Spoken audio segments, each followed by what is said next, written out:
Muito obrigado, Sr. Presidente. Cumprimentá-lo a si, Sr. Primeiro-Ministro, Srs. Ministros, Srs. Deputados.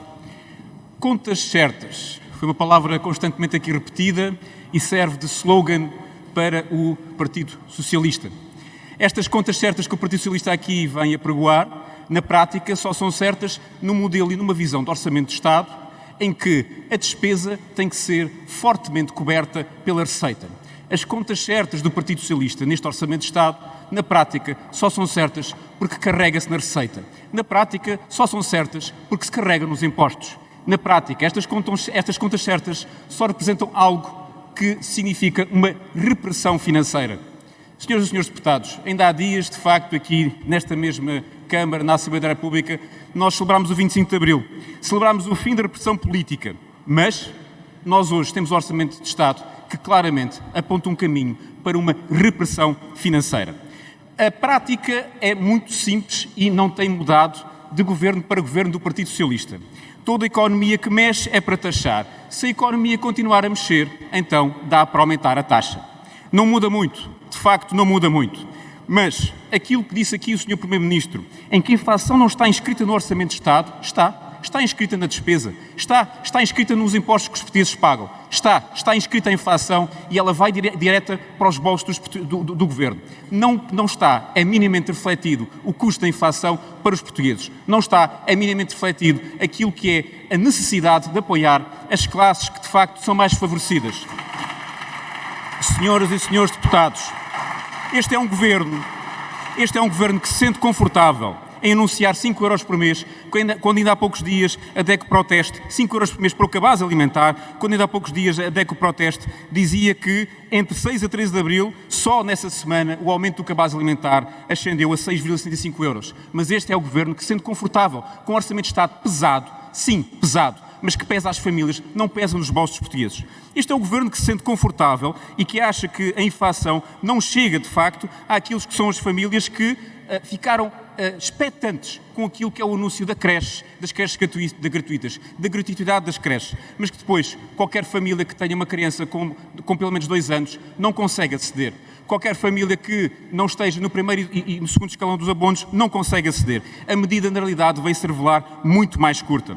Ora, pois bem, senhoras e senhores deputados do Partido Socialista, lembrem-se do vosso líder parlamentar, ex-líder parlamentar, Carlos César, quando anunciava aqui casos concretos do João e da Maria, por exemplo, um casal, o João e a Maria, e lembrem-se da distinção que ele fazia. Agora o João e a Maria, se tiverem que arrendar uma casa, pura e simplesmente têm enormes dificuldades, porque a vossa lei de habitação falhou. O João e a Maria, se tiverem uma criança a lei de base da habitação falhou. A João e a Maria, se tiverem uma criança de 2 anos e quiserem colocar numa creche, a vossa política não chega lá neste Orçamento de Estado. Senhoras e senhores deputados, na prática, João e a Maria, se de facto procurarem ter uma resposta de habitação neste Governo, a única coisa que encontram são transferências constantes do Fundo de Estabilidade de Segurança Social para o Fundo Nacional de Habitação Edificado. São transferências constantes de 50 e mais 50 milhões de euros, que neste Orçamento de Estado também se reflete, e que ascendia a um total de 300 milhões de euros. Estes 300 milhões de euros são retirados daquilo que é, de facto, a reforma ou o futuro da reforma do João e da Maria e são retirados daquilo que deveria servir para, de facto, conseguir construir uma oferta de habitação. O que é que o Fundo Nacional de Reabilitação do Edificado construiu a nível de habitação até agora? Zero casas, dito pelo próprio Presidente. Não construiu nada, mas sim ajuda a comprometer aquilo que é o futuro das reformas do João e da Maria. Mas na prática este Orçamento de Estado continua a ter dados curiosos. Levantam-se várias dúvidas. Sabemos que há aqui uma questão a esclarecer sobre se ele ajudou ou não a tratar do futuro emprego do ex-Ministro das Finanças, João Leão.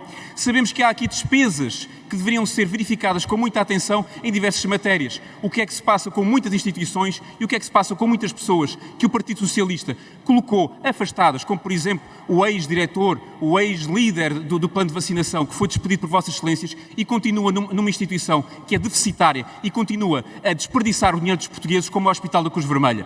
Que sentido é que isto faz? Isto é que os senhores aqui chamaram de proteção social e ouviu-se das palavras do Sr. Primeiro-Ministro, não é nada mais nada menos algo que parece ser a proteção do socialismo. Senhoras e senhores deputados do Partido Socialista, estimados membros do Governo e Sr. Primeiro-Ministro, isto não é proteção social.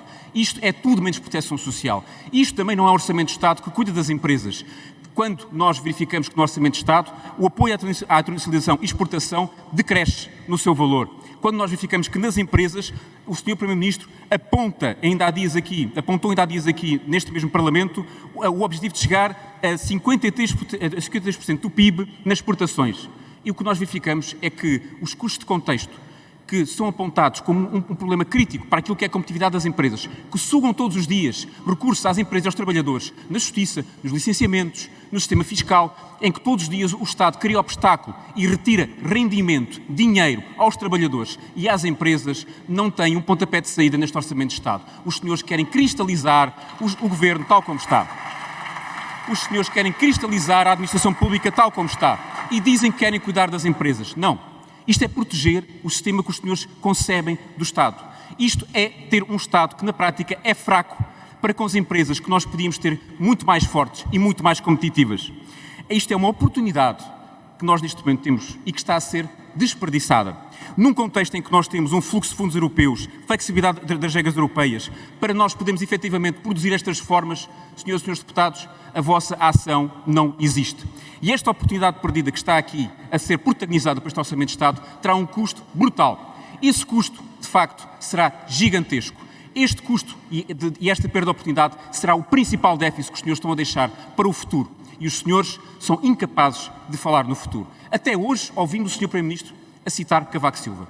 Mas que fixação com o passado. Até já vai Cavaco Silva. E até já faz elogios a Cavaco Silva.